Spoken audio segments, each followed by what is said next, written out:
नमस्कार, आप देख रहे हैं चर्चा में। आपके साथ मैं हूं पराक्रम सिंह शेखावत। माता भूमि ही पुत्रो हम पृथिव्याः। इसका अर्थ है ये धरती हमारी माता है और हम सब इसके पुत्र हैं। भारत की सनातन परंपरा के तहत प्रकृति के प्रति पूजा और आदर का ये शाश्वत संदेश आज विश्व पृथ्वी दिवस पर हमें याद दिलाता है कि पृथ्वी का संरक्षण हमारी प्राथमिकता है। यह दिवस पर्यावरण सुरक्षा के प्रति जागरूकता फैलाने, जलवायु परिवर्तन से लड़ने और धरती को हरा भरा और प्रदूषण मुक्त रखने का संकल्प लेने का अवसर है।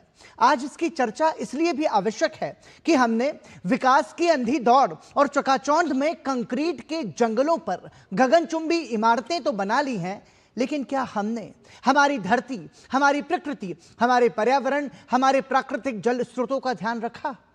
हम ये मानते हैं कि विकास आज के समय की मांग है, लेकिन वनों को काटकर, प्रकृति की जड़ें खोदकर हम हमारे आने वाले कल के साथ, हमारी आने वाली पीढ़ियों के साथ और उनके भविष्य के साथ खिलवाड़ नहीं कर सकते। ग्लोबल वार्मिंग और जलवायु परिवर्तन का संकट आज हमें चेतावनी दे रहा है कि अब बस हुआ। अगर अब भी नहीं संभले तो बहुत देर हो जाएगी। पहली बार विश्व पृथ्वी दिवस अमेरिकी सीनेटर और पर्यावरणविद गैलार्ड नेल्सन की पहल पर 22 अप्रैल 1970 के दिन मनाया गया था। तब से हर साल ये 22 अप्रैल के दिन मनाया जाने लगा है। विश्व पृथ्वी दिवस 2026 की थीम है हमारी शक्ति हमारा गृह। चर्चा में आज समझने की कोशिश पृथ्वी संरक्षण के प्रयासों को, समझने की कोशिश पर्यावरण संरक्षण और जलवायु संकट की चुनौतियों को।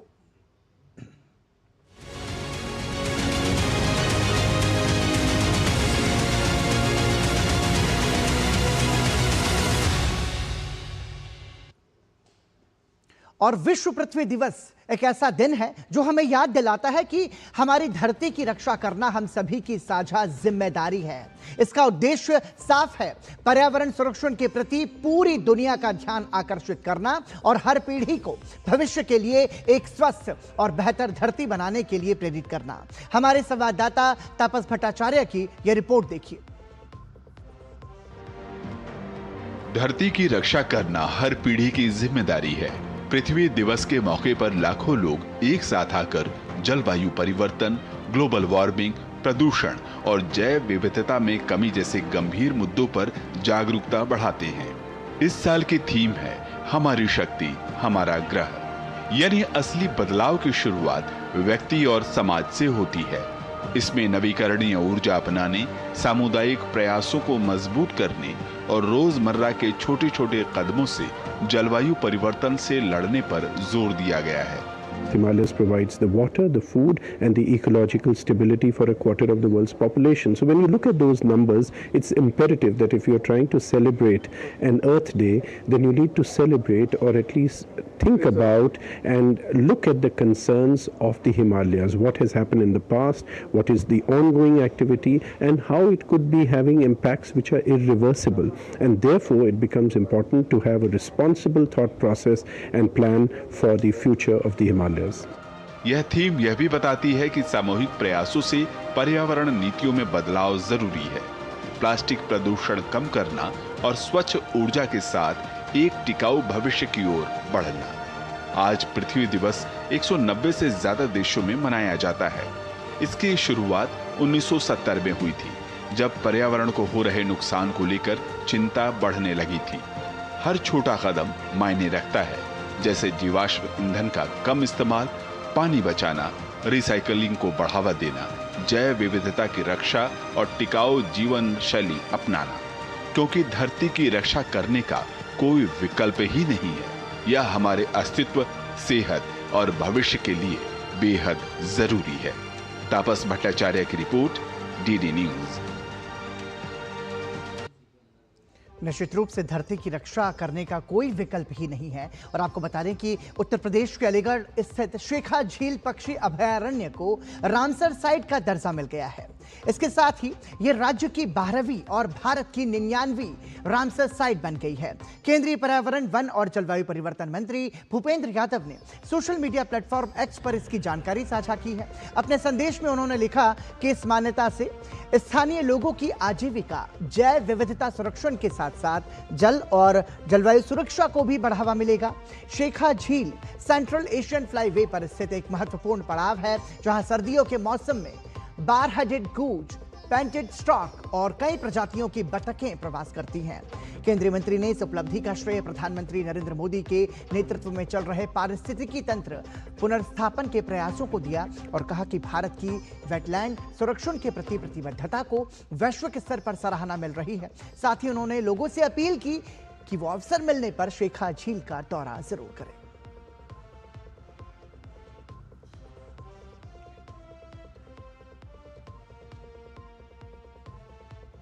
तो आपको बता दें कि उत्तर प्रदेश में देश की 99वीं रामसर साइट है ये, और रामसर साइट अलीगढ़ का शेखा झील पक्षी अभयारण्य जो है वो अपने आप में देखने लायक है और लोगों से भी अपील की गई है कि ज़्यादा से ज़्यादा संख्या में वो शेखा झील का भ्रमण जरूर करें।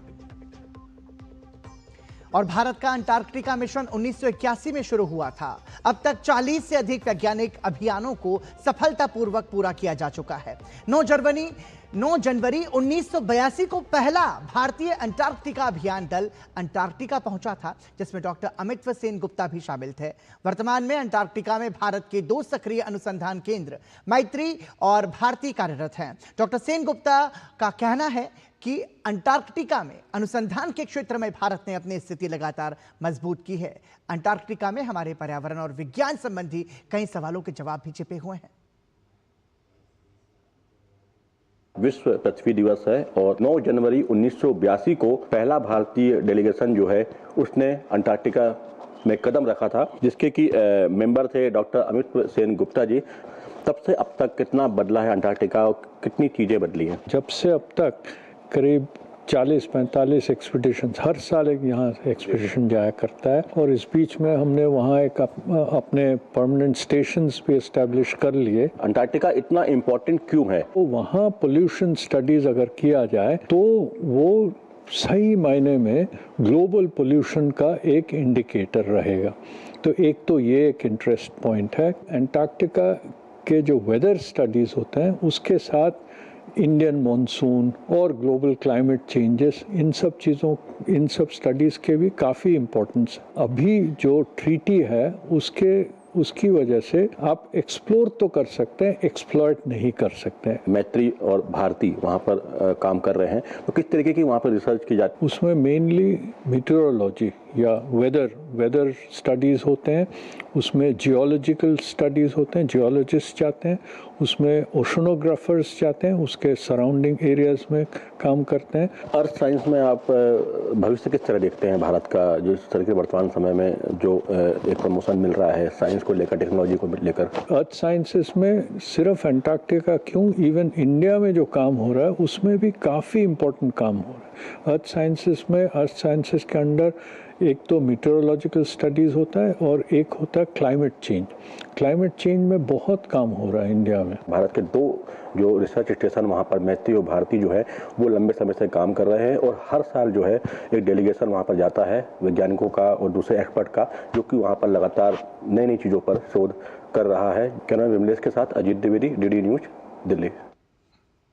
तो विश्व पृथ्वी दिवस पर जागरूकता के लिहाज से बहुत सारे प्रयास किए जा रहे हैं, लेकिन इसमें सवाल ये उठता है कि वो धरातल पर किस तरीके से क्रियान्वयन उनका हो रहा है, क्योंकि जलवायु परिवर्तन की समस्या हमारे सामने है, जंगलों की आग एक बड़ी समस्या हमारे सामने है। तो ये समझना होगा कि इसका समाधान क्या कुछ है। तो आइए चर्चा की शुरुआत करते हैं। 2 खास मेहमान हमारे साथ जुड़ रहे हैं। हमारे साथ जुड़ रही है डॉक्टर विभा धवन, आप टेरी की डीजी हैं, बहुत बहुत स्वागत डॉक्टर विभा। साथ ही इस चर्चा में हमारे साथ जुड़ रहे हैं प्रोफेसर पी.के. जोशी, आप वरिष्ठ पर्यावरणविद हैं, बहुत बहुत स्वागत डॉक्टर जोशी आपका भी। चर्चा की शुरुआत डॉक्टर विभा आपसे करना चाहूंगा। देखिए, जल, जंगल और जमीन ये तीन प्रकृति के महत्वपूर्ण घटक हैं और आज संकट इन पर ही है।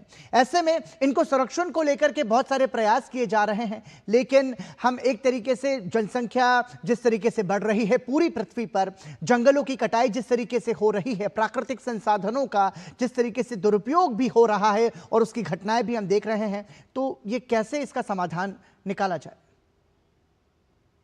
आपने बिल्कुल ठीक कहा। अगर मानव को इस पृथ्वी पर रहना है तो उसके लिए कोई और उपाय नहीं है। उसको सबसे पहले पृथ्वी को देखना होगा, अर्थ को देखना होगा कि उसको कैसे हम जीवित रखें, तभी हम जीवित रह पाएंगे। और प्रकृति और हमारी जनसंख्या बढ़ रही है, इसमें कोई दो राय नहीं है। और हमारे देश की और आई शुड से एशिया की और देशों से ज्यादा बढ़ रही है। बहुत जगह तो प्रॉब्लम हो रही है कि एजिंग पॉपुलेशन है, यंग पॉपुलेशन नहीं है, बच्चे कम हैं जी। लेकिन हमारे देश में जहां ऑलरेडी पॉपुलेशन ज्यादा है वहां पे बहुत ज्यादा पॉपुलेशन। लेकिन उसके साथ साथ जिस तरह हम रह रहे हैं वो गलत तरीका है।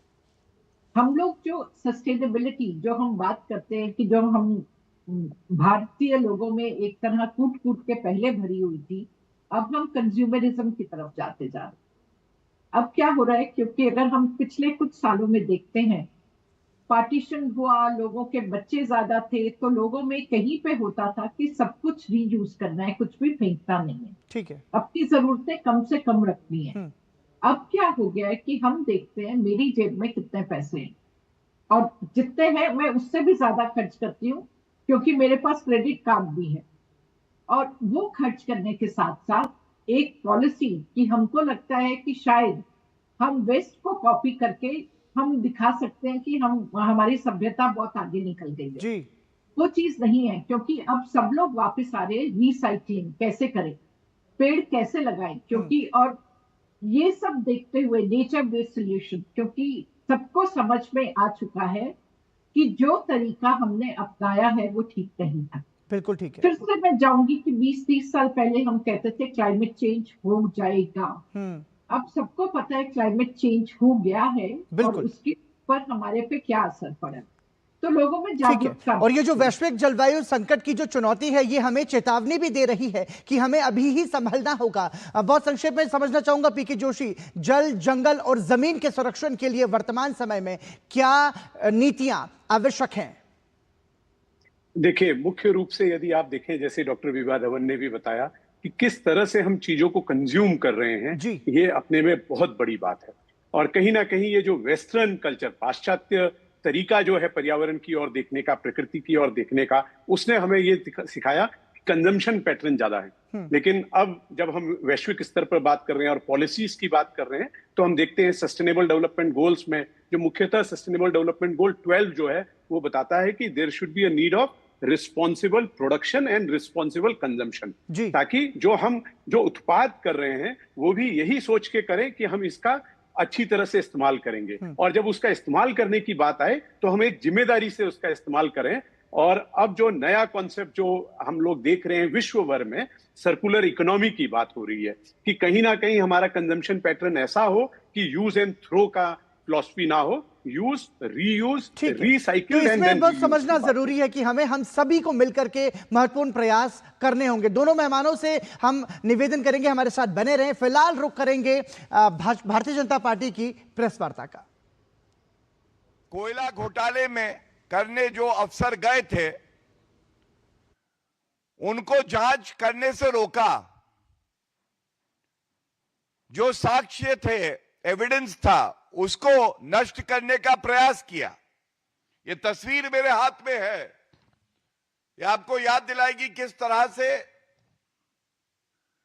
ममता बनर्जी, जो आज पर्याय बन गई है जंगल राज का, अराजकता की मूर्ति, जंगल राज का प्रतीक जिन्हें कहा जा रहा है, इनको सुप्रीम कोर्ट से सुप्रीम फटकार लगी है।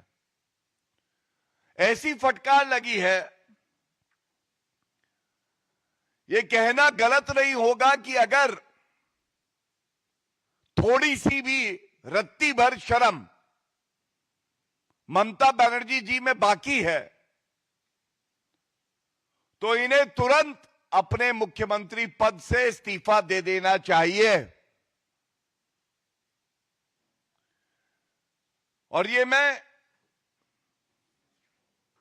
नहीं कह रहा हूं, मैं सर्वोच्च न्यायालय का ये मामला आज सुना जा रहा था।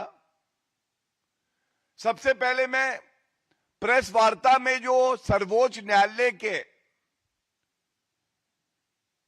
न्यायाधीशों ने कहा है, ये 2 जजेस की खंडपीठ थी, मैं आपके समक्ष जो उन्होंने कोर्ट में कहा है ममता बनर्जी के लिए वो रखना चाहूंगा। जस्टिस पीके मिश्रा जी और जस्टिस एनवी अंजारिया जी, ये सख्त टिप्पणी पहले अंग्रेजी में फिर उसमें हिंदी में अनुवाद जो किया है वो आपके समक्ष रख रहा हूं। ये जो ममता बनर्जी भाग के गई, ईडी जांच को रोका, ये तस्वीर जो मैंने दिखाई, कुछ साक्ष्य, कुछ फाइलें, कुछ प्रमाण वहां से उठा लिया, ईडी ऑफिशियल्स को रोका, तो इस पे सर्वोच्च न्यायालय क्या कह रहा है? पहला टिप्पणी है, this is per se an act committed by an individual who happens to be the chief minister keeping the whole democracy in jeopardy. लोकतंत्र को खतरे में डाल रही है अराजकता की मूर्ति, जंगल राज का प्रतीक ममता बनर्जी रक्षक भक्षक बन गया।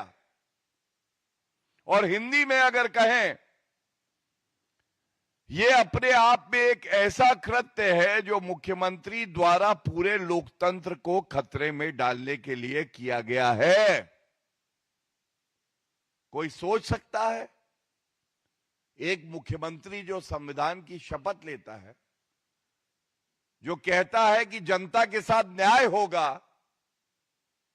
वो आज जैसे अराजक तत्व होते हैं, कानून तोड़ते हैं, जिनको कानून का डर नहीं होता, वो कार्य ममता बनर्जी कर रही हैं। और ये बात भारत के सर्वोच्च न्यायालय की खंडपीठ ने कही है। दूसरा, ये टिप्पणी भी अति आवश्यक है। जब ममता बनर्जी जी के वकीलों ने अंबेडकर जी की बात करी, तो कोर्ट ने क्या टिप्पणी करी है मैं आपके समक्ष रख देता हूं, पहले इंग्लिश में फिर हिंदी में।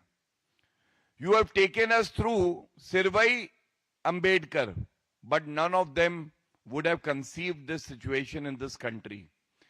Note now, and I quote, that one day a sitting chief minister will walk into the office ... किस तरह से वो कार्यालय में घुसी, फाइलें उठाई। आपने हमें सिरवई और अंबेडकर के बारे में बताया, लेकिन उनमें से किसी ने भी इस देश में ऐसी स्थिति की कल्पना नहीं की होगी कि एक दिन कोई मौजूदा मुख्यमंत्री पद बाहर ग्रहण करेगा और ... कोट कर रहा हूं इसलिए, कार्यालय में जो घुसी। तीसरी बड़ी टिप्पणी, और यह बात सर्वोच्च न्यायालय की खंडपीठ कह रही है, द ऑनरेबल जजेस of the supreme court are reprimanding Mamata Banerjee for the anarchic attitude, to be siding with criminals, not protecting rule of law. The court further says, और आपको इस टिप्पणी को मैं पढ़ूं, आप याद करिए, ये जंगल राज जो ममता बनर्जी का है, ये केवल पश्चिम बंगाल में हो सकता है कि जो न्यायिक अधिकारी थे उनको बंधक बना लिया था टीएमसी के गुंडों ने। कानून व्यवस्था ध्वस्त है, ममता बनर्जी मस्त है। तो कोर्ट कहता है, before the other bench where the FIR is under question, we have seen the situation that several judicial officers had been kept hostage, and you want the petitioner should have gone to a magistrate under section 200. Hindi में जिस दूसरी bench के समक्ष FIR पर विचार चल रहा है, वहां हमने देखा है कि कई न्यायिक अधिकारियों को बंधक बनाकर रखा गया था। कौन कर रहा है ये गुंडागर्दी? कौन है वो अराजक तत्व? उत्तर है केवल एक। अराजकता की मूर्ति, जंगल राज का प्रतीक ममता बनर्जी। एक पल में इस्तीफा दे देना चाहिए अगर थोड़ी शर्म भी बची है ममता बनर्जी जी को।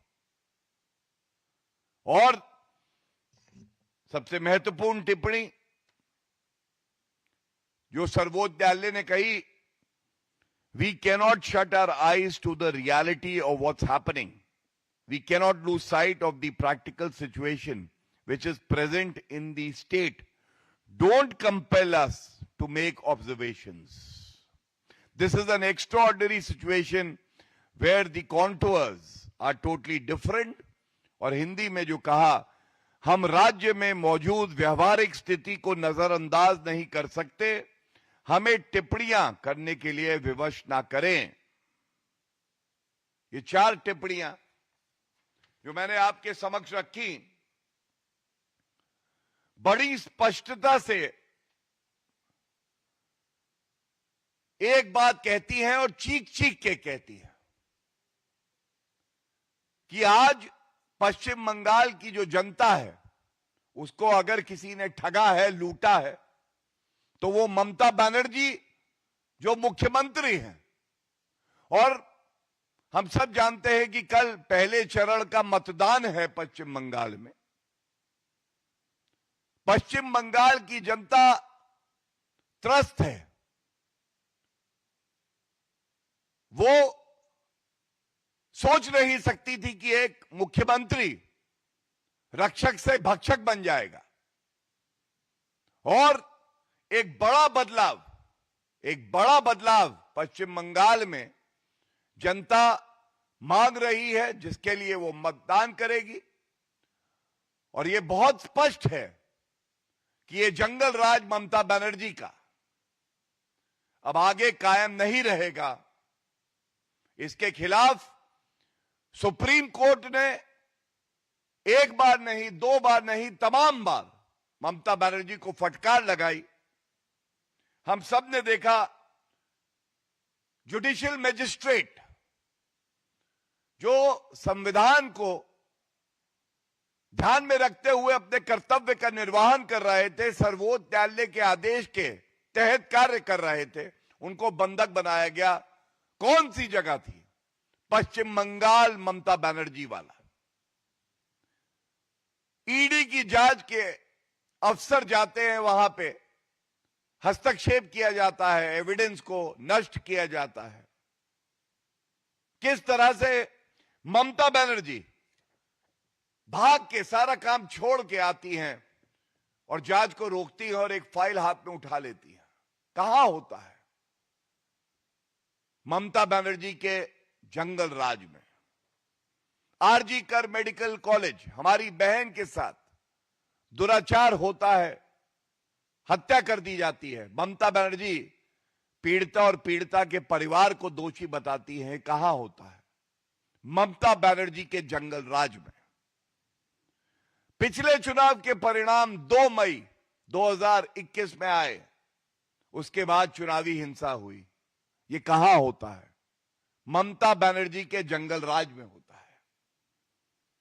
संदेश खाली, महिलाओं का उत्पीड़न होता है और एफआईआर नहीं लिखी जाती है। कलकत्ता हाईकोर्ट कहता है एफआईआर लिखिए, सीबीआई जांच होती है।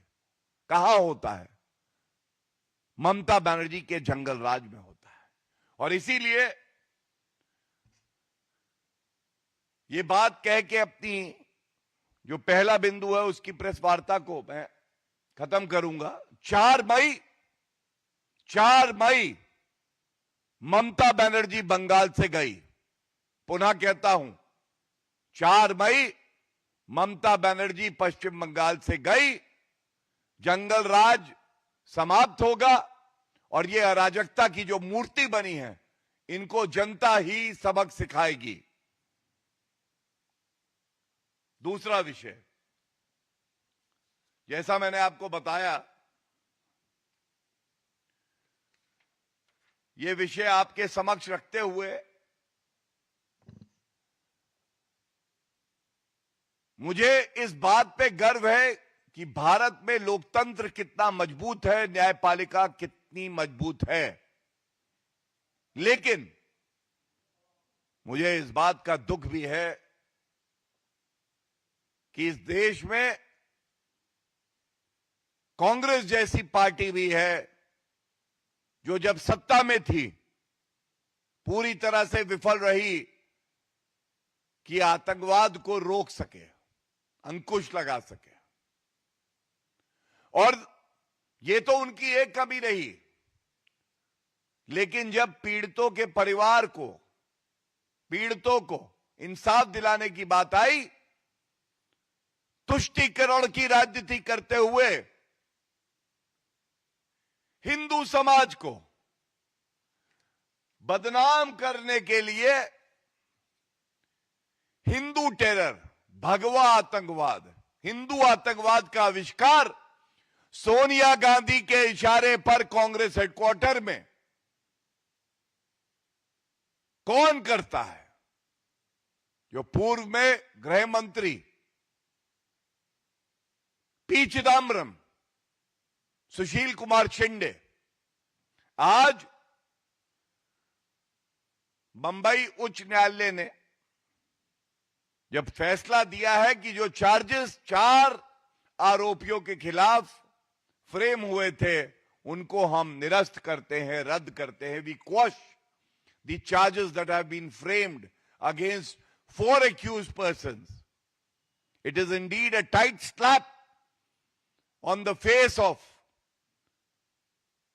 leaders of the Congress party who have been indulging in appeasement politics, cheap politics to defame the tolerant Hindu class,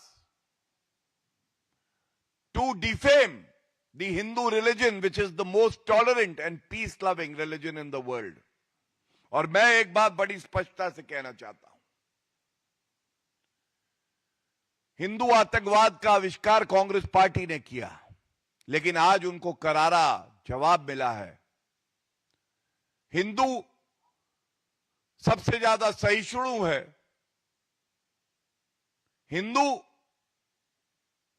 आतंकवाद ना था, ना है और ना होगा। और आज बॉम्बे उच्च न्यायालय के इस फैसले के आने के बाद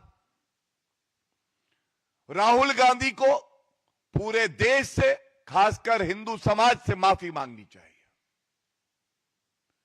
सुशील कुमार शिंदे जो गृह मंत्री होने के नाते विफल हुए और उन्होंने अपने पापों का ठीकरा हिंदू समाज फोड़ने का काम किया, उनको माफी मांगनी चाहिए। सोनिया गांधी जी जो यूपीए की चेयरपर्सन थी, जिनके इशारे पे ये सब होता था, उनको आज पूरे भारत से और हिंदू समाज से माफी मांगनी चाहिए। और इसी तरह से पी चिदम्बरम जो गृह मंत्री रहे यूपीए के कार्यकाल में, उनको भी आज हिंदू समाज से माफी मांगनी चाहिए। ये जो घिनौनी साजिश इनकी थी, हिंदू धर्म और हिंदुओं को बदनाम करने की, आज सबको पता चल गया है कि हिंदू धर्म और हिंदू गंगा जल की तरह पवित्र हैं, सहिष्णु हैं, सबको साथ में लेकर चलते हैं। और आप अपनी ओछी घटिया तुष्टीकरण की राजनीति करने के लिए हमें बदनाम कर रहे थे। इसलिए हम ये मांग करते हैं कि आप माफी भी मांगे, और अगर थोड़ी सी भी शर्म बची है तो सोनिया गांधी जी, खड़गे जी, राहुल गांधी जी को अपने सभी पदों से इस्तीफा दे देना चाहिए और जनता को दिखाना चाहिए कि उनको पश्चाताप है कि उन्होंने ऐसा घिनौना पाप किया है। बहुत बहुत धन्यवाद। If there are Bhajpa any प्रवक्ता questions, गौरव I'll- भाटिया की प्रेस वार्ता आप सुन रहे थे। सीधे तौर पर उन्होंने ममता बनर्जी पर निशाना साधते हुए सुप्रीम कोर्ट ने जो टिप्पणी ममता बनर्जी के लिए की उसका उल्लेख किया। उन्होंने कहा कि ममता बनर्जी के जंगल राज में एक तरीके से पश्चिम बंगाल जो है वो वहां पर लोकतंत्र जो है वो खतरे में है। और ये यहां पर महत्वपूर्ण है, जो तमाम सारे आरोप उन्होंने लगाए उसमें उन्होंने बहुत सारी बातें कही। उन्होंने कहा कि जिस तरीके से ममता बनर्जी ने ईडी की कार्रवाई में व्यवधान डाला, वहां पर फाइलों को झपट्टा मारकर वो फाइलों लेकर के दौड़ पड़ी उनको, और ईडी के अधिकारियों को उन्होंने वहां पर रोकने की कोशिश की। तो ऐसे तमाम सारे आरोपों का उल्लेख करते हुए गौरव भाटिया ने कहा कि 4 मई वो तारीख होगी जब जनता अपने जनादेश के माध्यम से पश्चिम बंगाल में ममता बनर्जी की विदाई को तय करेगी। ये भरोसा है भाजपा को, और इस आधार पर यह भरोसा है कि अब तक ममता बनर्जी ने अपने कार्यकाल में जिस तरीके से पश्चिम बंगाल के लोकतांत्रिक व्यवस्थाओं को नुकसान पहुंचाने का प्रयास किया है, जिस तरीके से भाजपा ने यह आरोप लगाया कि ममता बनर्जी ने जंगल राज की स्थिति वहां पर कर दी है, महिलाएं वहां पर सुरक्षित नहीं है, राजनीतिक हिंसाएं वहां पर होती हैं, राजनीतिक अपराध वहां पर होते हैं, तो तमाम सारे ऐसे आरोप उन्होंने लगाए। और इसी के साथ अब ये देखना होगा कि लोकतंत्र के इस उत्सव में 4 मई को जनता का फैसला क्या होगा। बहरहाल चर्चा में हम चर्चा कर रहे थे विश्व पृथ्वी दिवस पर। हम धन्यवाद करना चाहेंगे डॉक्टर विभा धवन और प्रोफेसर पी के जोशी को इस चर्चा में हमारे साथ जुड़ने के लिए, और हम उम्मीद करते हैं कि हम सभी पर्यावरण संरक्षण के प्रति जागरूक होंगे, सजग होंगे। नमस्कार।